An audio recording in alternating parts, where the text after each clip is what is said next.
नमस्कार, आप देख रहे हैं न्यूज़ 9 भारत और मैं हूं आपके साथ अशोक चौहान। देश और दुनिया की तमाम खबरों पर आइए डालते हैं एक नजर। खबर उत्तर प्रदेश के आजमगढ़ जिले से है। जीयनपुर कोतवाली के क्षेत्र में लोको पायलट दुर्गेश कुमार की हत्या के मामले में 5 आरोपियों की गिरफ्तारी हो चुकी है। अब दूसरे पक्ष की एक युवती ने वरिष्ठ पुलिस अधीक्षक से मुलाकात कर आरोप लगाया कि दुर्गेश कुमार लंबे समय से उसे और उसके परिवार को परेशान कर रहा था। युवती का दावा है कि यह हत्या नहीं बल्कि आत्महत्या का मामला है, जिसे राजनीतिक रंग देकर पुलिस पर दबाव बनाया गया और उसके परिवार सहित समाज के एक अन्य व्यक्ति को भी आरोपी बनाकर गिरफ्तार कर लिया गया। युवती ने एसएसपी को दिए शिकायती पत्र में आरोप लगाया कि दुर्गेश कुमार उस पर जबरन शादी का दबाव बनाता था, उससे उसका करीब 3 साल तक डराकर धमकाकर शोषण भी किया। वह कहता था कि उसके पास उसका वीडियो है जिसे वायरल कर उसकी और परिवार की इज्जत खराब कर देगा। मोबाइल पर लगातार कॉल व संदेश भेजकर डराता और बात न करने पर युवती के दोस्तों से संपर्क कर मजबूर करता था। साथ ही घर आकर परिजनों से अभद्र व्यवहार कर मारपीट की धमकी देता था। पूरे परिवार में डर का माहौल बन गया था। युवती ने बताया कि 7 सितंबर को दुर्गेश कुमार घर के पास आकर मारपीट करने की कोशिश की और तालाब के पास परिवार से हाथापाई की। उसने आत्महत्या की धमकी देकर भयभीत किया। बाद में उसने एटीएम से पैसे निकालकर जहरीला पदार्थ खाया और मोबाइल से वीडियो बनाकर युवती, उसके परिवार और समाज के प्रतिष्ठित व्यक्ति ज्ञानेंद्र मिश्र को अपनी मौत का जिम्मेदार बताकर वायरल कर दिया। आरोप है कि ज्ञानेंद्र मिश्र ने उसे समझाया था कि ऐसा कदम न उठाए, फिर भी उनका नाम गलत तरीके से जोड़ा गया। युवती ने एसएसपी से पूरी घटना की निष्पक्ष जांच की मांग करते हुए कहा कि दुर्गेश कुमार ने आत्महत्या स्वयं की है, उसका परिवार व उस अन्य किसी व्यक्ति से कोई संबंध नहीं है। युवती ने न्याय की गुहार लगाते हुए कहा कि सच सामने आना चाहिए ताकि उसके और उसके परिवार और समाज के सम्मानित व्यक्ति ज्ञानेंद्र मिश्रा की छवि बेवजह खराब न हो। गौरतलब है कि बीते 7 सितंबर की शाम को दुर्गेश कुमार को गंभीर हालत में परिजनों ने अस्पताल में भर्ती कराया, जहां उसकी मौत हो गई। इस घटना में परिजनों ने हत्या का आरोप लगाते हुए तहरीर दिया कि दुर्गेश को मारपीट कर गंभीर रूप से घायल कर दिया गया है और उसे कोई जहरीला पदार्थ खिला दिया गया है।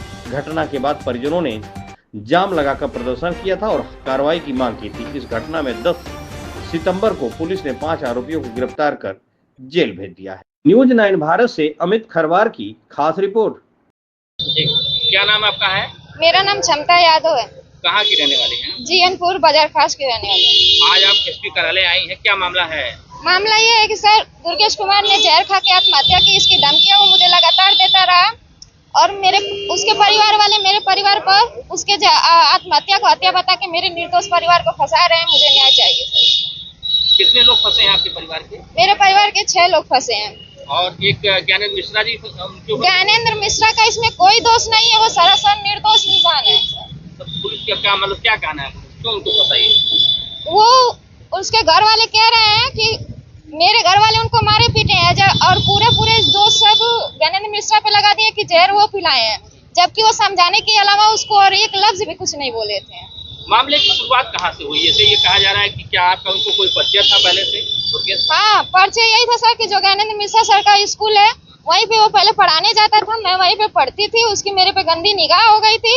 उसके बाद वो तैयारी करने के लिए इलाहाबाद चला गया, मैं अपना स्कूल चेंज करके दूसरे स्कूल में चली गई। उसके बाद से बंद हो गया। फिर मेरे घर पे एक पारिवारिक विवाद हो जाता है जिसमें वो मदद करके मेरे माता पिता की नजर में अच्छा इंसान बन जाता है। उसके बाद से वो धीरे धीरे बात करने लगता है मुझसे और फिर वो बातचीत को जब आगे बढ़ाना चाहता है तो मैं कहती हूँ मैं ऐसी लड़की नहीं हूँ जैसा तुम समझ के मुझको गलत इस्तेमाल करना चाहते हो। मैं वहीं से बात बंद कर देती हूँ। उसके बीच में वो वहीं पे नौकरी लग जाती है। फिर वो मेरे पीछे आगे पीछे बुलेट लेके घूमने लगता है, कहता अब मेरी नौकरी लग गई है, चलो अब तुम मुझसे बात कर लो, अब मैं इतना बड़ा पद पे आ गया हूँ। मैं कहा मैं तुम्हारे नौकरी की लालच नहीं करती हूँ, तुम्हारे पैसे की लालच नहीं करती हूँ, मैं तुमसे बात नहीं करूंगी। जब वो इस तरह हार जाता है तब वो मुझे धमकी देने लगता है कि आज अगर तुम मुझसे बात करने के लिए हाँ नहीं करोगी तो यहीं पे मैं जहर खाऊंगा, हाथ काट दूंगा। इन सब का वीडियो बना कर वो मुझे व्हाट्सएप पे भेजता रहता था। इसके डर की वजह से मैं उसे बात करने के लिए हाँ कर देती हूँ, जिसकी जानकारी मेरे माता पिता की नहीं होती है। वो मुझे डरा धमका कर लगभग 3 साल तक मुझसे शोषण करता रहा। उसके बाद मैं जब हिम्मत करके उसके घर पे बताई तो उसके घर वाले पहले तो बोले कि ठीक है मैं समझा लूंगी, लेकिन वो उनके समझाने पे भी नहीं समझा। फिर से वो मुझे उसी तरह टार्चर करने लगा। फिर मैं उसके घर पे मम्मी से फिर हिम्मत करके अपने घर पे बताई। फिर मम्मी से कही कि मम्मी देखो अभी पापा को मत बताना, अभी आप ही उनसे बात कर लीजिए, वो लोग भी अच्छे लोग हैं, मान जाएंगे बात, पढ़े लिखे से। तो जब मेरी मम्मी उनसे रोई, गिड़गिड़ाई, विनती की, तो फिर भी वो कहे कि तुम्हारी बेटी खुद गलत है, तुम खुद गलत हो, तुम खुद को संभालो, हमारे बेटों को मत कहो। ऐसा करने के बाद तब हमारे पिताजी उनके घर पे 3 से 4 बार पंचायत लेके गए। उसके बाद वो मामले को नहीं सुनते हैं। उसके बाद हम कहते हैं कि मम्मी अब हमारे पास इतने पैसे नहीं है कि हम पुलिस थाना या केस पे करके देख पाएंगे, क्योंकि वो लोग बड़े लोग हैं, सरकारी, उनके घर में बहुत लोग सरकारी पदों पे हैं। अजय इंजीनियर जैसे लोगों का उनको सपोर्ट है। वो अजय इंजीनियर से भी मेरी बात कराते थे, जो मुझे उसके साथ संबंध बनाने के लिए कहता था कि बनाओ, वो जो कह रहा है तुम्हारे साथ। कौन है अजय इंजीनियर वो दुर्गेश के रिश्तेदार में आते हैं, कोई ऐसे हैं। तो घटना वाले दिन क्या हुआ, कैसे क्या? घटना वाले दिन सर वो जब मैं उसे, मेरे घर वाले मना कर दिए कि एकदम उससे बात नहीं करनी है, तो मैं एकदम बात बंद कर दी। मैं अपना मोबाइल पे उसका फोन लगातार 200, 300, 400 नंबर से मुझे लगातार फोन करता था। मेरे घर वाले कहे कि अगर एक भी फोन उठ जाएगा तो अच्छी बात नहीं है। ये इतना जब मामला बढ़ चुका है, तो मैं फोन नहीं उठाई उसका, तो वो गड़ासा लेके मेरे घर पे घुस गया। कह रहा है आप तो क्षमता है, तुमको मुझसे बात करनी पड़ेगी। तो उस दिन मेरे घर पे मेरे पिता नहीं थे, मेरे भाई सब थे। तो वो सब कहे कि देखो मामला गांव में फैलाओ मत, तुम पोखरे पे चलो, मैं अपनी बहन को लेकर वहीं पे आता हूँ, वहीं पे सब मामला सेटल कर लेंगे। मेरे भाई सब इज्जत के मारे मुझे तो नहीं लेके खुद गए, कहे कि आज उसको हम लोग समझा देंगे कि ऐसा बात नहीं है, ज्ञानेंद्र मिश्रा को भी बुला लिया जाएगा वहाँ पे। मेरे भाई सब जब वहाँ पोखरे पे समझाने गए, वो समझने के लिए राजी नहीं था, इसलिए वो सब हाथापाई पे थोड़ा सा उतर गया। मारने के बाद उसके बाद फोन किया गया ज्ञानेंद्र मिश्रा को, जिनके पास हम मेरे माता पिता जाके रोए गिड़गिड़ाए थे कि इज्जत की सवाल है, लड़की को बचा लो। उसके बाद वो थे नहीं, वो किसी मित्र के साथ द्वारी घाट गए थे।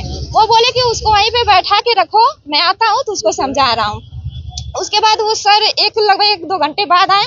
मामला ये सब मारे थे शायद 1 बजे से हाथापाई हुई थी, लेके बैठे से सब 3 बजे सर आए, उसको समझाए। अब जो भी समझाए होंगे बाद, उसको समझाने के बाद वो उनकी बात मान के कहा कि ठीक है, मैं आप सभी लोगों से माफी मांगता हूँ, मुझसे जो भी हुआ गलती हुआ। और फिर वहीं से समझाने के बाद सर वो सबसे माफी मांग के अपना बुलेट लिया और वहां से चला गया। और वहां से जाने के बाद शायद वो ज्ञानेंद्र मिश्रा सर की बात का बुरा मान गया, मेरे भाइयों से माफी मांगने का उसका बुरा मान गया, जो भी मारे थे बहन की इज्जत बचाने के लिए, उसी के आक्रोश में आया वो फिर, और जाके घर पे अपना कहीं जहर खा के मर गया।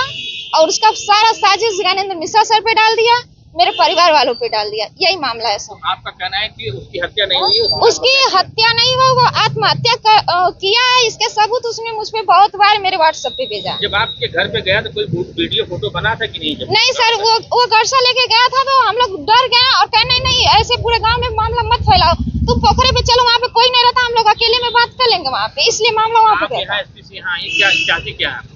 मैं चाहती हूँ कि जब एक बेचार लड़की जब अपनी इज्जत बचाने के लिए एक इंसान के पास गई, उसके माता पिता उसके इंसान के पैर पे गिरे हुए, इंसान बेचारा उसकी इज्जत बचाने के लिए खड़ा हुआ, उसके परिवार वाले सारा के सारा मामला ज्ञानेंद्र मिश्रा पे ही डाल देते हैं।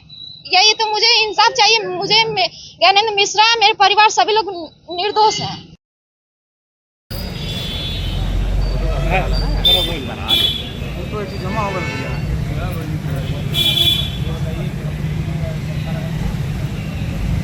यहाँ खबरों का सिलसिला कभी नहीं थमता, सिर्फ और सिर्फ बने रहिए न्यूज़ 9 भारत पर। अब चाहूंगा इजाजत, नमस्कार।